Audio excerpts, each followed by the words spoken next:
Vendredi, c'est Eugénie Bastier. Bonjour Eugénie. Bonjour Netri. Alors, Bonjour, j'ai Anissa. pas de Bonjour. crêpe Nutella pour vous, je suis désolé.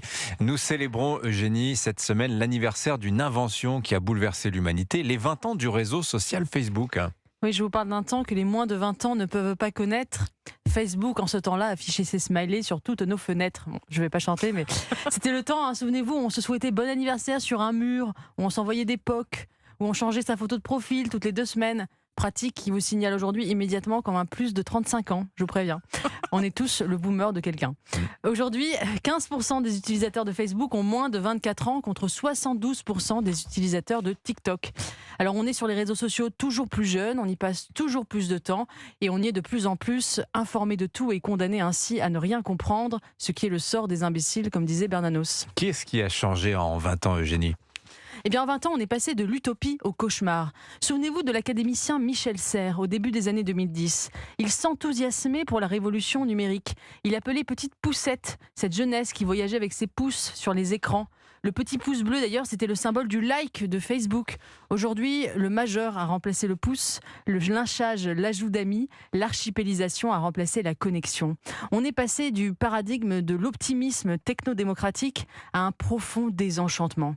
Un peu comme dans le mythe de la tour de Babel. On s'était pris pour des dieux. On a cru entre 2004 et 2020 construire le rêve d'un monde entièrement connecté, où le savoir serait à disposition de tous et la démocratie à portée de clics. Et on se retrouve, comme à Babel, parlant chacun des langues différentes, enfermés dans nos tunnels de sens, fracturés par les guerres identitaires.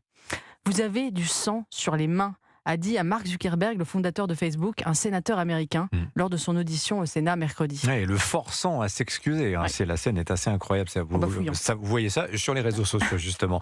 Bon, est-ce qu'on n'exagère pas un peu, tout de même, Eugénie, les méfaits des réseaux sociaux ?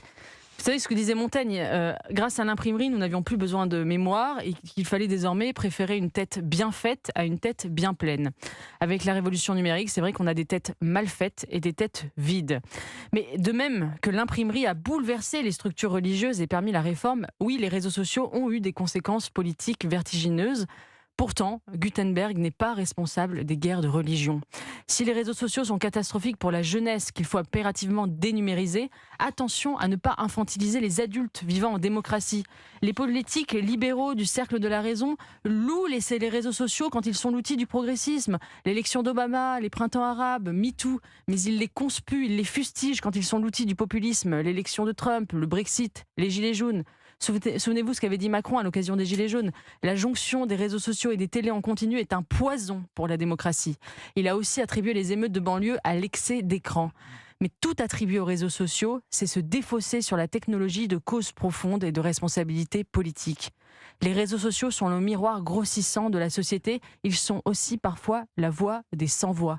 Donc 20 ans après, oui à la régularisation économique, oui à la transparence algorithmique, mais toute régulation morale ferait courir le risque d'une censure illégitime qui ne réglera en rien la colère dont les réseaux sociaux sont le catalyseur. Voilà, un partout, balle au centre. Merci beaucoup, Eugénie Bastier. Votre regard sur le 20e anniversaire donc, de Facebook. Mais qui utilise encore Facebook ? Vous l'avez dit. Les vieux, sans doute. Beaucoup de monde quand même, il y a 38 millions de Français je crois sur Facebook. 38 millions. Ah oui, tout de même. Ouais. Ça nous rappelle les anniversaires, c'est bien pratique.